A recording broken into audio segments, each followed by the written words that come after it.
Good evening to our viewers wherever you're watching us, whether it's in Guyana or abroad. Thanks for taking the time to listen to us this evening to hear our perspectives.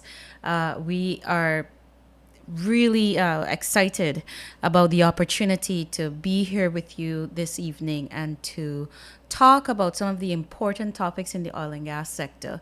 But before we get into that, I'm going to hand you over to my colleague Davina for her to introduce herself this evening. Thank you. Thank you, everyone. Good evening. Today, I just wanted to share a few things with us just before we start.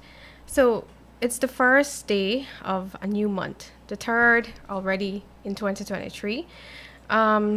So, as we prepare to delve into these much important issues that we have planned, I just wanted to share a quick quote with you to provoke your thoughts.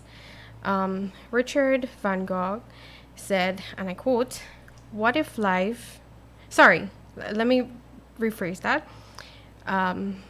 What would life be if we had no courage to attempt anything? End quote. I believe this is very important to Guyana as an oil producing state. And no doubt a spectacle to the rest of the world. Just imagine, what would life be if we had no courage to attempt anything?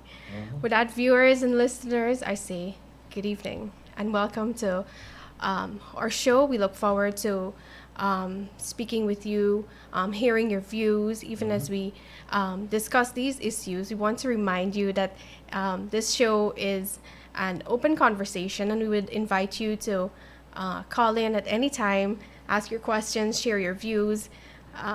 Yeah. Well, thank you, Kiana. Thank you, Divina. Now let me begin with my little bits. Let me give my introduction. Mr. Lall, over to you. You guys just heard from the two oil queens of Kaieteur News, Kiana and Divina. The phone lines will open in just a few minutes. But let me say this. Every day that goes by, President Ali and Vice President Jagdeo is further pushing all Guyana into a deeper pit with contracts, agreements, deals, and sellouts that we could never change. Earthquakes, hurricane, and tornadoes are things we can't do anything about or stop them from happening. Am I correct? Very true. Good. But the earthquakes, tornadoes, and hurricanes, President Ali and our Vice President is creating for Guyana and our future. We can certainly put a stop to that. Put a full stop to it. It is only when you understand that the wealth, the resources of this country belongs to you and me. Let me repeat. Only when you understand the wealth, the resources belongs to you and me. It is only when you people can cement that within your heads, then we will be, or we can tell ourselves that we are heading in the right directions.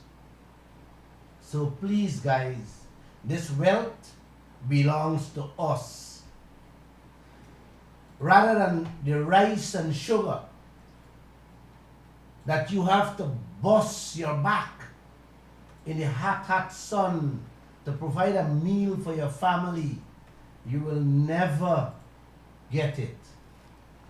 You will never be able to secure a bright future for you and your family if you don't cement that you have tremendous wealth that belongs to you.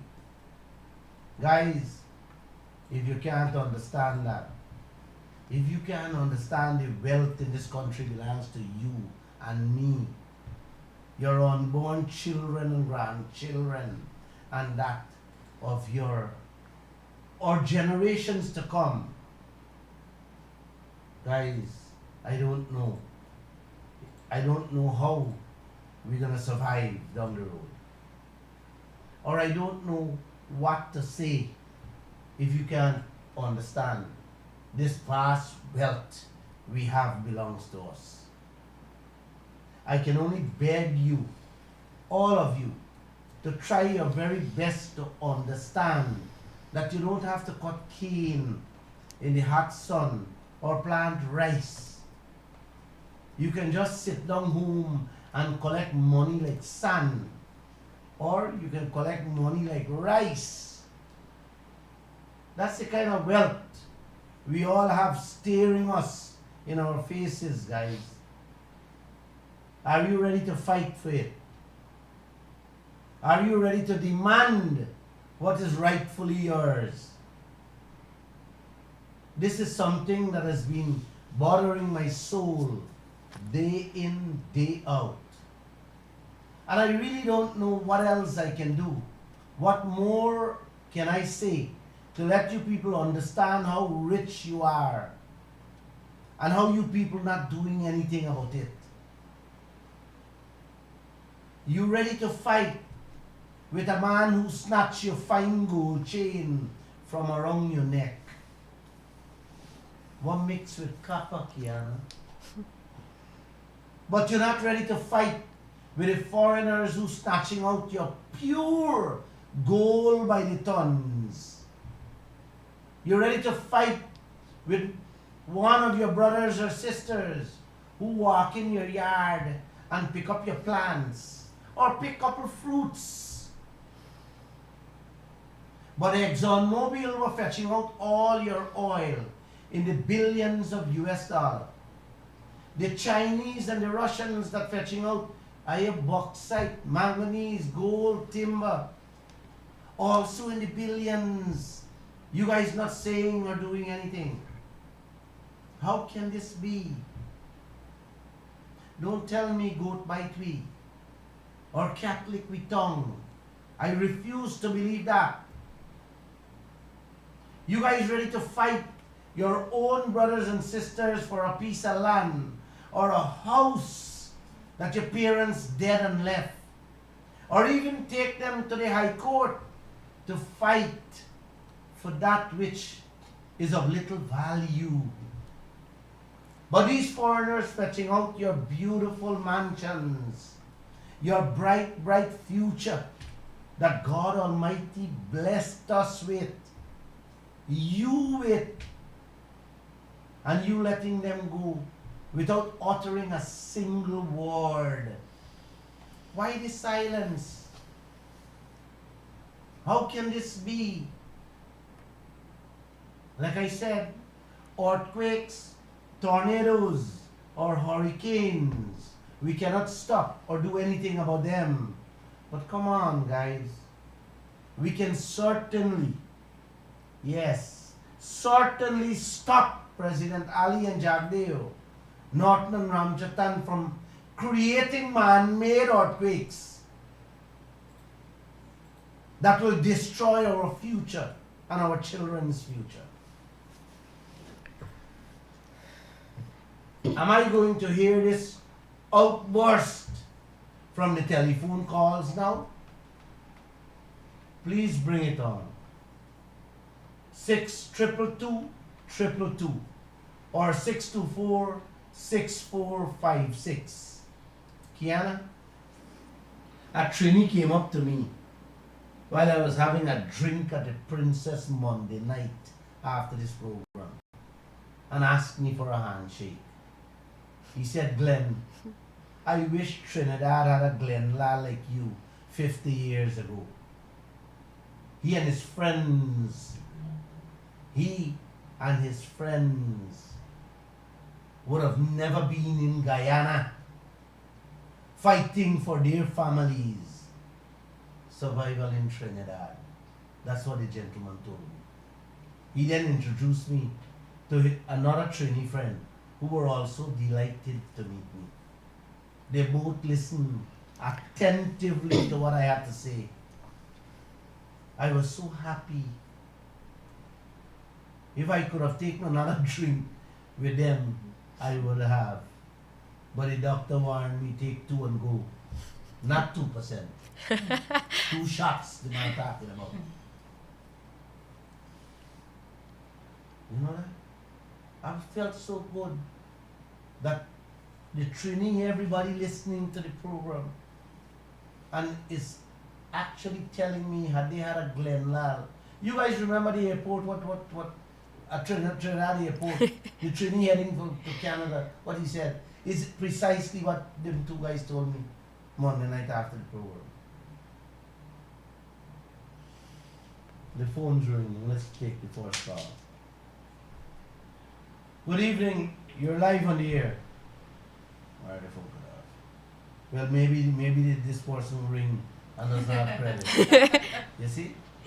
I'm pretty much certain. Maybe that's it. You know? I saw on the Facebook the viewers with my program is skyrocketing. I see the TikTok also rising. You know, it makes you feel happy that people are listening. But I want to tell all of you, please share these messages, share these programs. Sharing is caring. Sharing is providing, Raj. But most importantly, sharing is information. And we all know that information is one of the best gifts you can share with human beings. Knowledge. You know? Especially when you're telling them how wealthy they are. And point fingers showing them how they're being taken advantage of or is being robbed legally every day. People wants to hear that. People wants to know that.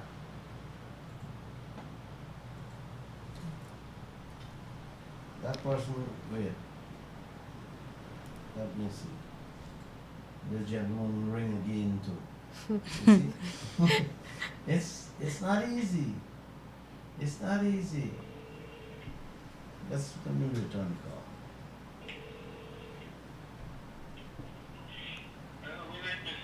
Good night, good night, good night. Good night to the girls. I hear you was going at Sunday. I go over the place to give a check, but I will catch up with you. Alright, so what's your contribution tonight? Yeah, my contribution? I have two of Eggs on Queen sitting in this radio station. So your question has to go to them, not Lall. Go ahead. Okay, Mr. Lall. Well, my contribution to the 2 queens tonight is that everyone must pay the fair share in this country because we get the damage terrible. As I, the farmer, instead of farming, all the cropping destroyed, being one wood that is very like they get a lot of flour, black, and they have a black quality. So we want the fair share that the government look after we fair share in this country that we can be happy to. Not only them ourselves must be happy, we want to be independent and happy in the country too. I hear you.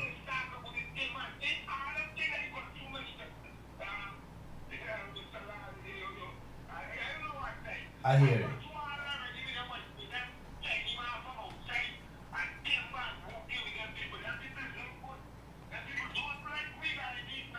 Okay.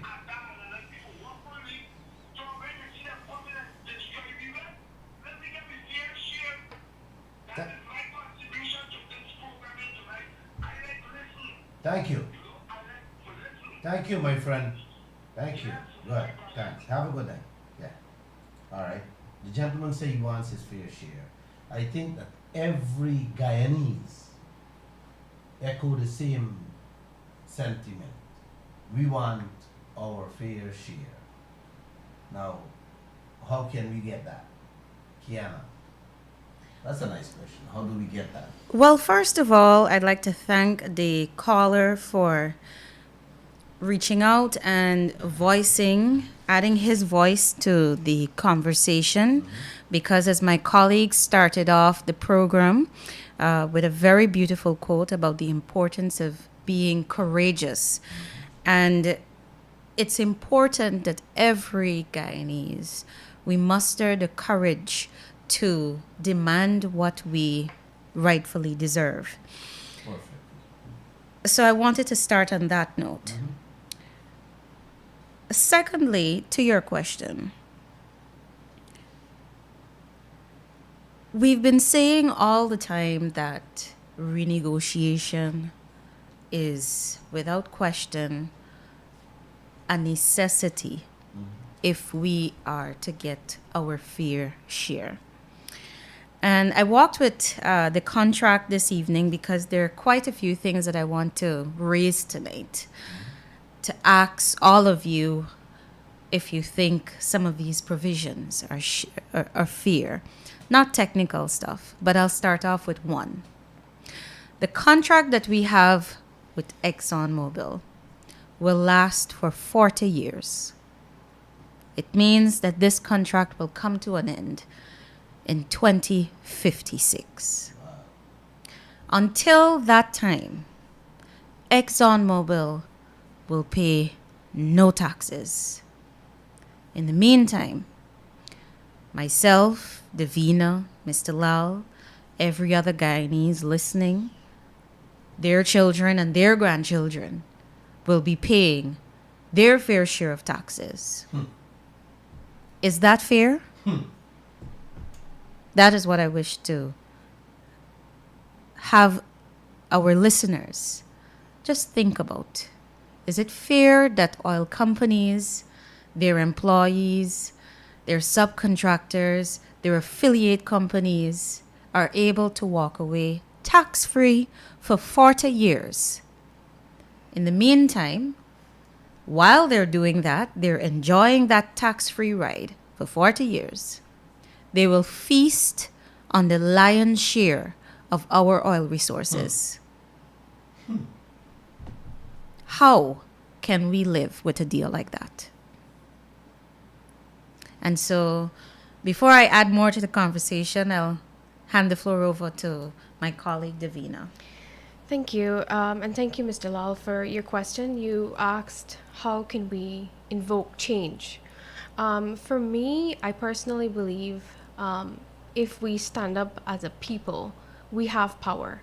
So we've seen in other parts of the country huge amounts of people uniting and saying, standing up to the government, and not just government, to even the oil companies, to say, hey, we want more for what is ours.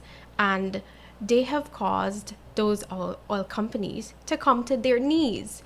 And so I believe in Guyana, if we would really like to see change, then the masses need to come together so that we can actually benefit from more of our resources. And unless we do that, they're going to just say, well, it's just a few people. They can't take us down. It's a huge company. And this is how they've been dodging renegotiation so far, because they feel like it's just a minority and they can handle us.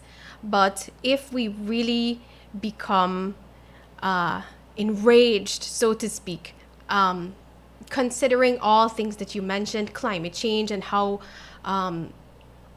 different parts of the world are experiencing different effects and so on, we must benefit from more. And so, to your question on how we can get more, I believe if we unite as a people and take to the streets, we can have and see changes to that contract. Well said. Beautifully put. Thank you so much. But Kiana, what you said there and how you said it, that this nation have to sit down and take Oh my gosh, not getting any taxes from the trillions of American dollars that will be coming out from our oil and don't get a cent taxes till 2056. Man, Raphael Trotman and the coalition had to be smoking something that I never heard of to sign such a contract. You know? And then them fetching out the lion's share out of this country.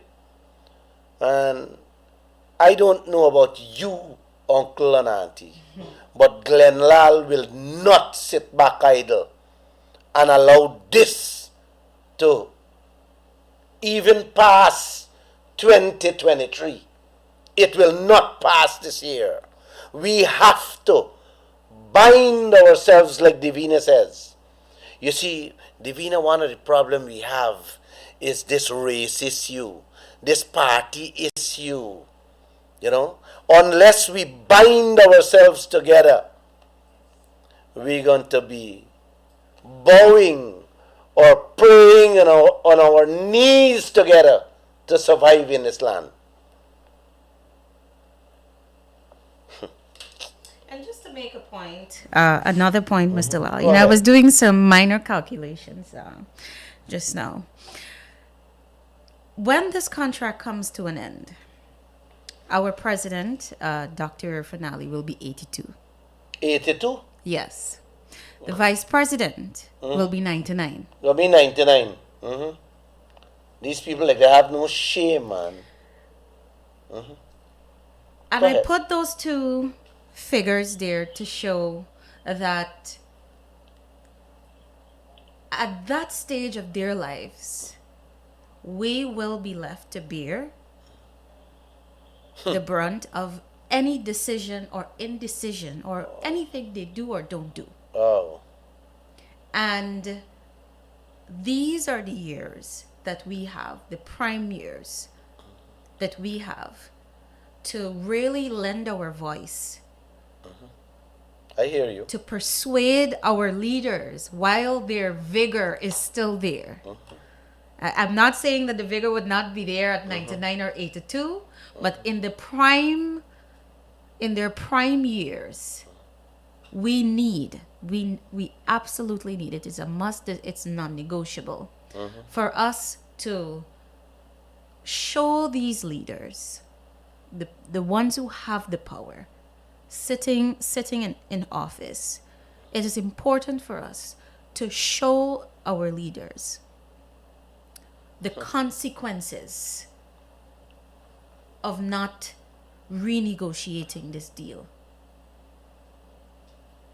My There are daughter. 2 generations, 3 generations that will be coming during this period. Is this what we want to saddle them with? And I don't think that is the legacy we want to leave for this country.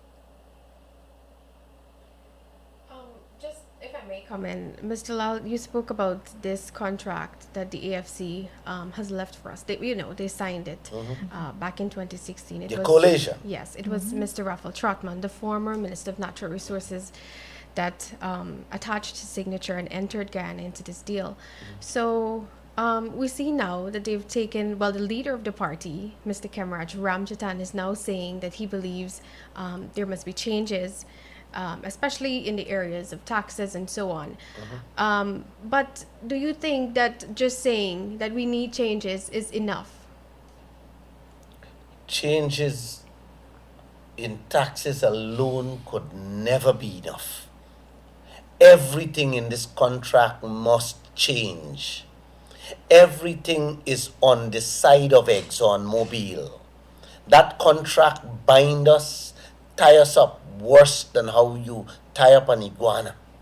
Right, but in terms of action, what I would like to know is, as political leaders, the people that so many people look up to, do you think it's enough for them to just say to us, we want changes, we would like to see some changes? Is that enough? Kiana, that's a beautiful question. Davina. Divina, that's a beautiful question. You see the Divina and the Kiana. That's a beautiful question been playing in my mind when I watch you, both of you write these stories with these political players, and their words doesn't match their actions, and this is what this is what you, the Guyanese people, need to understand, right? And if you don't ask them the question, they don't speak at these press conferences. But the words doesn't match their actions. Tomorrow morning, Exxon can go down on the knees and say, listen, let's have a renegotiation. If only those say that Ramjatan and Norton and Ali say, listen, get out into the streets, that this must change. But is the but? Right. That is the main thing. Because I think Mr. Norton did say on multiple occasions that he believed we must get more, from the same contract. But in terms of action, putting action to those words, we haven't been seeing much of that. I mean, we have seen some sort of activity with them trying to secure full liability coverage in Parliament and so on. But is that really enough? That is my point. What more are we doing beyond words? How are we trying to effect this change that is so necessary for our upcoming generation, like my colleague mentioned? And I just wanted to share something with you from Mr. Ramjatan. I did reach out to him after your tax case, Mr. Lall, after we lost that case. My question to him, I said, Mr. Lall plans to, he's looking to appeal this case. Would you be interested in joining? Because you said that he did said he was disappointed in the outcome and he believes that we should get more taxes. I will read to you his direct response.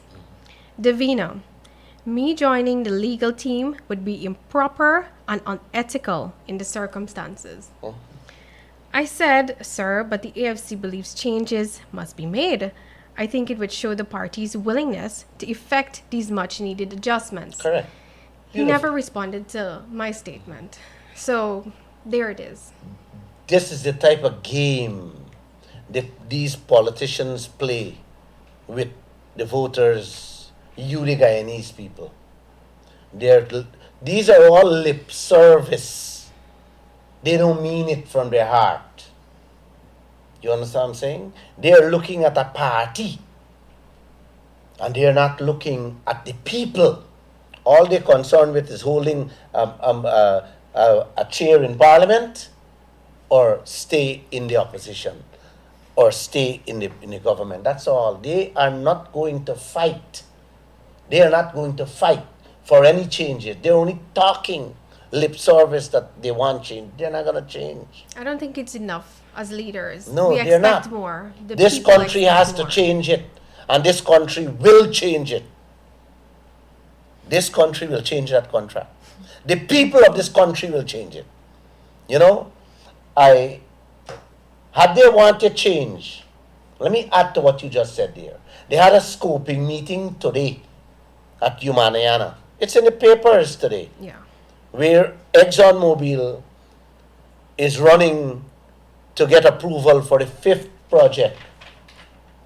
Look the kind of flimsy, the wishy-washy program they're holding with the Guyanese people, telling them about the 5th project. They're telling the people, they're actually brainwashing the few people who go there, telling them about how ship can come alongside to pick up oil. Who wants to hear that? We want to hear about if there's an oil spill there, who's going to compensate Guyana? We want them to talk about who's going to compensate the fishing industry, the fishermen and their families. Who's going to compensate the Guyanese people for the imported fish that we now have to purchase in the supermarkets? We want to know so many things. It's interesting you mentioned the consultations because myself and Kiana, we were both there at the most recent session that they had at the Humaniana, and we raised pertinent questions, critical questions pertaining to the oil and gas sector, insurance. Insurance was a major issue. I myself had raised the issue, and so the response that we got, we didn't work with the people that can, our legal team that can actually speak to these issues. I can't address it, and so I really don't know how we move forward from here, because it's like you would expect at these sessions, you go with your questions, you expect to have answers. How often do you meet an Exxon official that you can say, man, I would like to know this and I would like to know that? How often do you get to interact? And if they're saying that they're hosting these sessions for the public and with the public, then they must come equipped with the necessary people to respond to these issues that They don't have answers for these questions. They're going away with the lion's share. They're giving you nothing, and yet they're not protecting you. And this is what we got to keep ponging in the Guyanese ears. You're live on the air, sir, or madam. Good evening to all of you. Good evening. Good evening. you should put the phone a bit closer. Mrs. Kiana, you're doing a good job. I respect the job that you're doing and the kind of intelligence you could put out to us. Thank you. Thank you. You must to learn. But what I want to ask you, do you see that in this country there is a trade robbery with the people in high office, the trade sector, the church leaders, the trade union leaders, and the judiciary?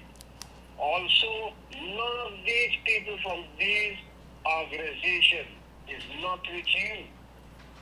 Also, do you see that in Guyana there's an indissoluble union between a magnanimous policy and the reward of public prosperity and felicity?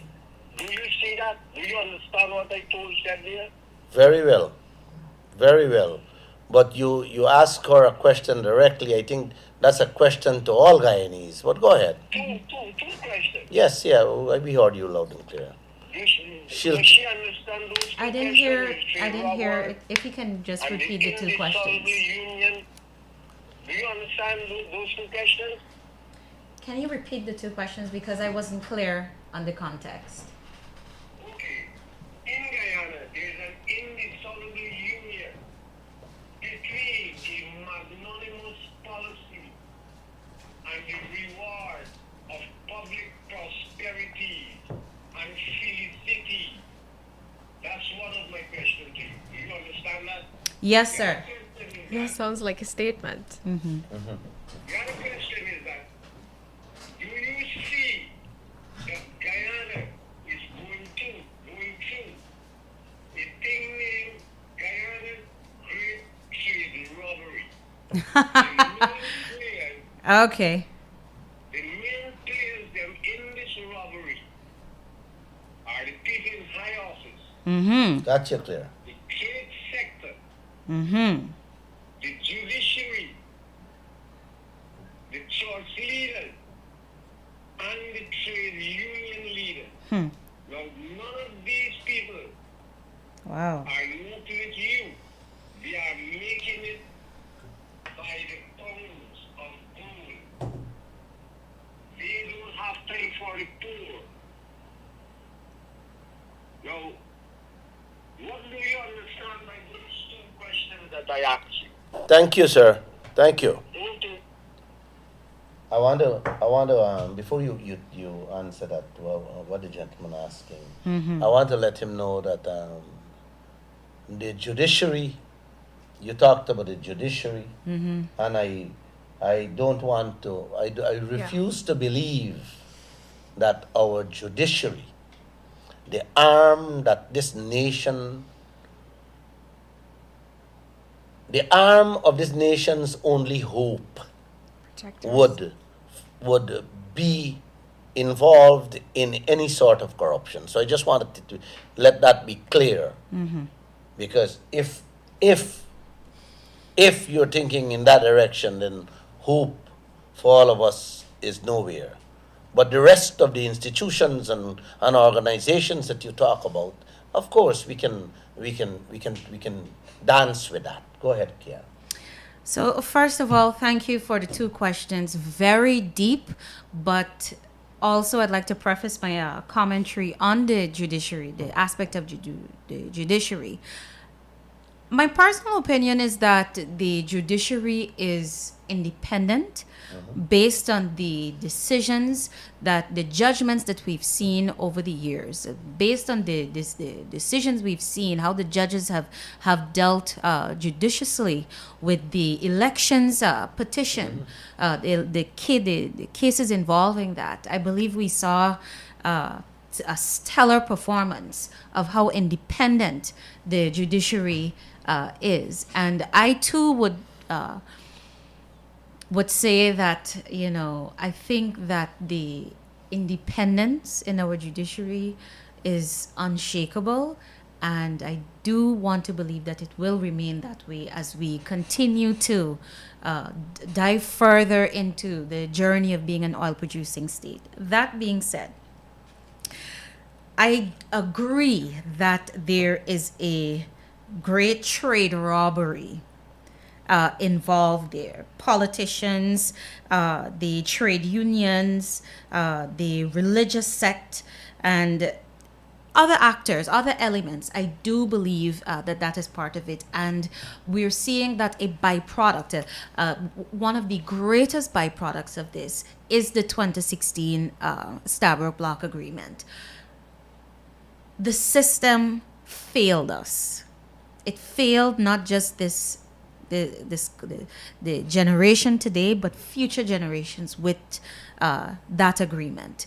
That agreement is not only anti-constitution.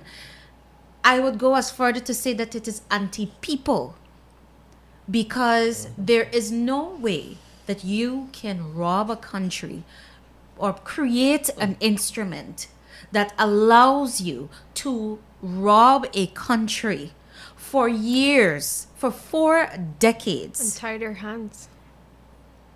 and the worst part about it is that you want the people who will be oppressed by this contract, this instrument.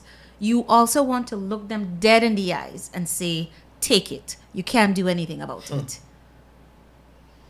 And I think that's why we're having these important discussions, because we need to, first of all, acknowledge the loopholes in the system, the things that have us where we are, and to start a conversation to revolutionize the way we approach these matters, because we can no longer sit down or be quiet or be silenced by these type of atrocities. This contract is an atrocity, not just on this generation, but on future generations. And that's the reason why Kaieteur News is part of this fight. And so I agree with the caller that we do have a great trade robbery taking place. There are several actors involved, but we are going to do our best to expose every single one of them. And to the first question, well, my answer for the second is related. I do agree that there is a link between, an unshakable link between the policies that are developed, or the absence of policies, of certain policies, certain legislation, a modernized regulatory and legislative framework, and the rewards, the rewarding process.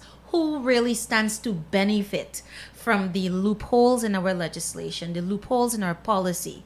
Who stands to benefit from a weakened state, a weakened framework, weakened protection? And I do agree that there's a correlation between the two. And again, Kaieteur News is doing its part to highlight those things. Hence, we're having these discussions. And I want to thank the caller for those two very intelligent and deep questions and part commentary. Davina? Yes. So for me, I just wanted to add a quick comment where he spoke about the religious organizations being part of it. So I am a very religious person, and so when he said that these organizations are involved in this trade robbery, for me, when I hear the word trade, I'm thinking that these organizations, he mentioned political persons and so on, they must be involved in what, like I said, when I hear the word trade, I'm thinking you must be giving something to get something. And so my personal opinion is that religious organizations are not part of this trade robbery. What I would like to see though is them being more involved, coming out to say, hey, we believe that this is injustice, which it is. We believe that this injustice must stop. And yeah, that is what I would like to say. Davina, if I could just add to that, you know, the religious, and I don't want to dive too much into this because it's a very touchy issue for a lot of people. But if we're to have an open mind, I would offer this perspective. It is my firm belief that by your silence, you are also culpable. Beautiful. And so the religious community, the religious arms may not be directly involved in this, but I believe that they have a role to play in highlighting some of the sins that are committed against our people, Right. especially by our political leaders. Beautifully So I agree. they're not part of the equation in terms of having a direct hand in it, but They're silent. silence, the silence the speaks silence, volume. yes. Okay, congregations, trade unionists, they Yes. all should be speaking out loud and clear Yes. as to what is going on. They're intelligent enough to understand what's going on. Good evening, you're live on the air. Yes, Mr. Glenn. Yes, good evening. Hello? Good evening. Hi, hello. You're live on the air. Good night. Yeah, good night, sir. I want to ask you something. Go ahead. Yeah, I want to ask you something, man. Yeah. Kiana, he's not ready yet. Let's get going. Let's get going. So, but my colleague Davina made two important points, and I wanted to just make two quick comments on them, and that has to do with ExxonMobil's transparency and the role of the political opposition. I am truly disappointed to hear Mr. Ramjatan provide such a comment to you. And it makes it reinforces the point that you truly have to tread carefully with politicians. On one hand, the political opposition and AFC, for context in this conversation, has said that in hindsight, there are provisions in the Stabber Block Agreement that they don't agree with, and they would lend support to renegotiation of the contract. There's the shadow minister who's of the oil and gas industry, David Patterson, who's from the AFC, has publicly said that if government is ready to renegotiate, we will happily get on board. But the response from Ramjatan is mind-boggling, to say the least. And you know, Davina, you spoke earlier about the need for us to go beyond words. I completely agree with that, and it makes me wonder what is going on with our political opposition. I don't know if they had a heavy dose of melatonin, but they need to wake up from their slumber. And the reason why I'm saying this is because I was going through some of my old stories tonight, and I noticed, and I'm not sure, Davina, if you can recall this, but on two occasions we had Trotman, the former Minister of Natural Resources, Raphael Trotman, appearing before the Natural Resources Committee, answering questions about the decision making on the Stabroek Block production sharing agreement. This was in 2018. Okay. I believe it was May 2018. Following that, July, also in the same year, Rod Henson, the former country manager for ExxonMobil, appeared before the Natural Resources Committee and asked pertinent questions. I say this to say that since then, no member of government or ExxonMobil has been asked or invited to appear before Parliament to answer questions about the oil and gas industry. The last and only time this ever happened was in 2018, Mr. Lall. Wow. And it makes you wonder what is going on with the political opposition. Exactly. Because they have parliamentary reach, not just the motions, you write a question or you seek to find out something. Make several requests. You know the impact it would have if from 2020 to now, the political opposition had racked up at least 100 requests to have either the minister or a government official or ExxonMobil and its representatives before the National Assembly to answer critical questions. That is what an opposition is supposed to do. That is what an opposition who is thirsty for knowledge, who is incensed by what is going on, would do. And it is appalling. It is truly appalling that aside from the parliamentary powers that they can access, do you know that the political opposition has never held a press conference about the quality of the public scoping meetings ExxonMobil has on these projects? I am positive that if you ask any one of them if they've ever attended the scoping meetings, you would be surprised by the answer. I went to a few and I haven't seen And any one of them. I've been to a few. I do seen think any that of there them. is one time I attended a session and David Patterson was there. Okay. That was last year. But have he said anything? Yes, he did ask a few questions. No. So what I'm referring to is the political opposition being present at these scoping meetings for each of these projects and chronicling, documenting the quality of these sessions. What We have not Guyanese seen need that. to know. We have not seen that. And, I have no apologies to make about this. The political opposition needs to do more. It needs to step up to the plate. It needs to be more vigilant. Can I just summarize what you said there? Yeah. In the layman terms? Yeah. Uncle and Auntie, what Kiana just said there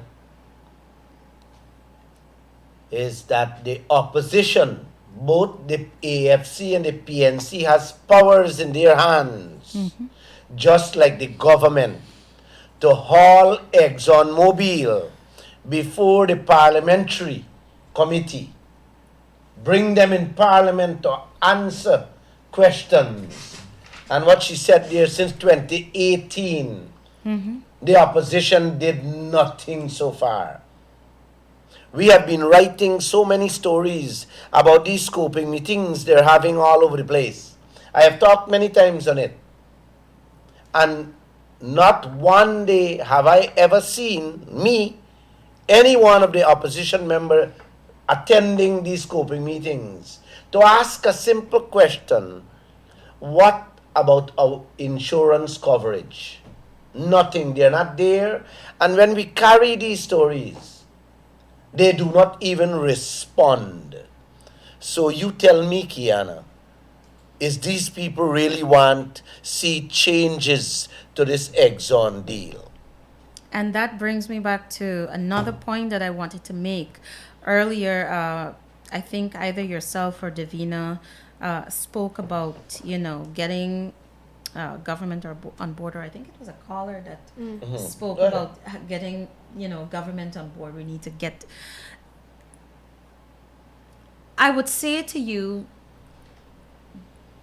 don't think that the power to change lies with political leaders Alone. alone. I love that.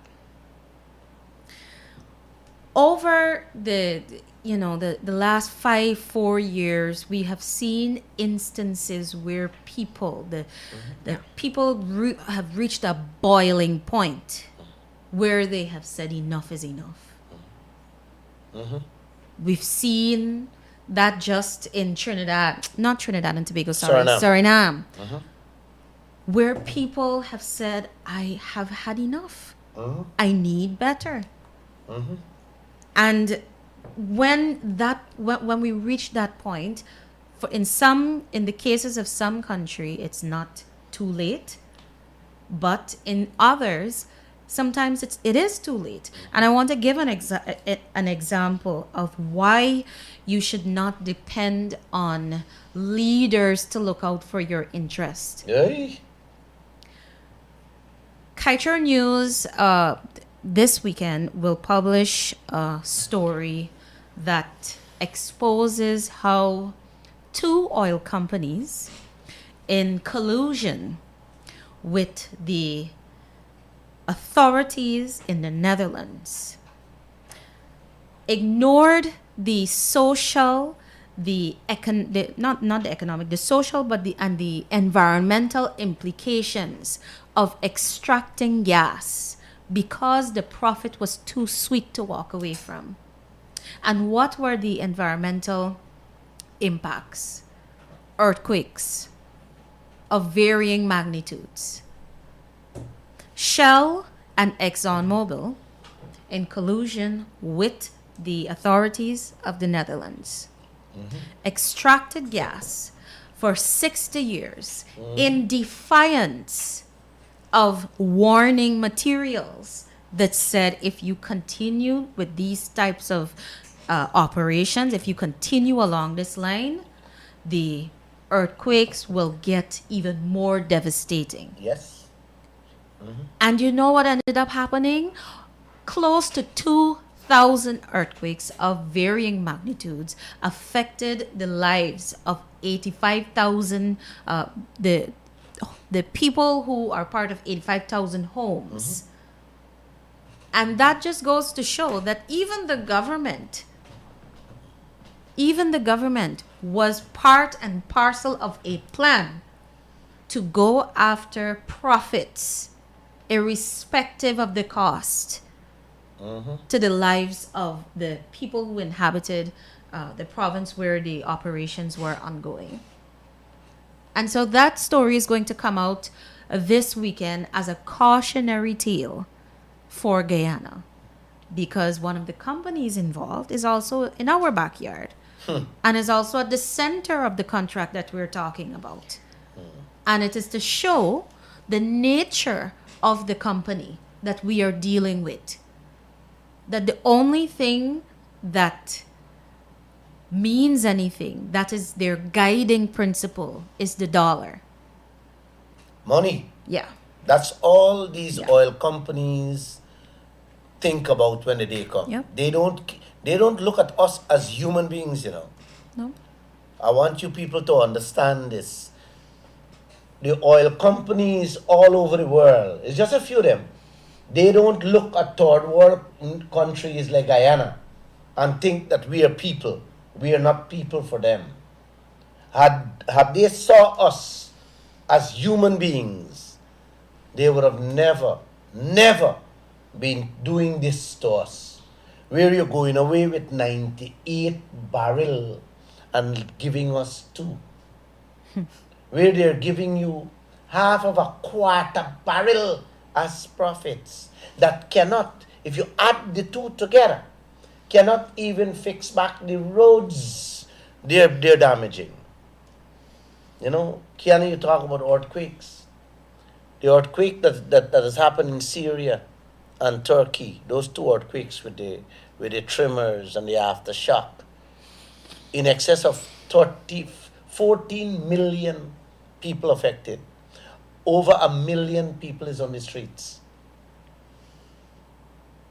And what we are heading into is that they call it the crime of the century, right? Disaster of the century. What we are allowing Exxon and the rest of the oil companies to do in this country will be crime. You gotta find another word for century, because the gas that they are taking up from under the seashore, the vacuum they're leaving there, without putting it back. And you know why they don't want to put it in back? And they prefer to flare it? It is because of the dollar. They are watching how much it's a little costier to put back. So they don't want to put it back, flare it, and give Barajag Deo 10 cents. And he feel nice with it. But at the end of it all, when you left that vacuum at the bottom of the ocean floor, Guyana can disappear from the map. And this is what people need to understand. I'm so happy that you guys listening to two of the writers, the Exxon writers. If you have to read and understand what they write every day in this newspaper about the oil and gas industry, guys, it will send you nuts, send you crazy. But it's very, very, very important. This is why I bring them here Wednesday. I can only give you guys a little, not even a one of 100. What we are reporting, what we are finding out, what's going on in this country. Mr. Lall, you spoke about flaring, and we know that in these permits, Exxon is allowed to flare as long as they pay the government US $50 per every ton of carbon that is released into the atmosphere. So we know that we're going after this massive gas to energy project. And today I was going through the permit, and this is just a hint at a story that I'm putting together as well. So I was going through that permit, and what I found is the identical clause inside of that permit, which means Exxon will be allowed to flare gas at this gas to energy project as long as they pay this fine or this fee. So it begs the question, for me in my mind, I'm thinking, and I think I've raised this question with you, Mr. Lall. If there is an explosion or some sort of issue where we can't make use of that gas, what happens to it? Does that mean that it's going to keep coming and we're going to just burn it off? What is going to happen there? So if we're putting in place a provision in that permit that says flare as much as you want as long as you pay us, I cannot even begin to think of what might happen there, because we're going to bring in 50 million cubic feet of gas per day. What are we going to do with it if there is excess? Thank you. The 50 million cubic feet per day is what is required to power the generation plant that they're going on there with. That will be coming from Liza 1. Okay? And Liza 1 then and 2. they're going to move to Liza 2 if they stop pumping. But where are they going to put the gas coming from Payara 3 and Yellowtail 4 and now the 5 and the 6 and the 7? What are they going to do? Pay you to do what? Where are they putting it? Yeah. Right? And I did a program on this thing already in which I explained to the nation, and I told them that's like your neighbor messing in a plastic bag and throwing it on your back step and tell you, don't worry, uncle. I'm not about throwing it in your face. The next door neighbor throwing it in the neighbor's face and say, don't worry, I'll give you $10 for wash clothes. Wash your clothes and give you $2 for buy a couple sweetie. And he happy with that. That's what President Ali, Jagdeo, and the opposition is abiding with, allowing ExxonMobil to do to Guyana. They're throwing their filth in our face and say, we're paying you. And guess what? They're so happy. They're so proud to announce these things. But you see, like I've said, the Guyanese people doesn't understand. Yeah. You see, oil is new to us. You agree, Kiana? Absolutely. And it takes, look how long it takes us to really to understand that the little that we know today. And there's so much, we're not even at the tip at the bottom of the iceberg, not just to get to the tip. Take the floor and close off, Kiana. Well, on that note, I would leave our listeners with just a very simple message. Demand your seat at the table. Demand what you deserve. And as we open the program this evening, have the courage to add your voice to the conversation. Thank you That's so my much. concluding remarks. And namaste, guys. Good evening.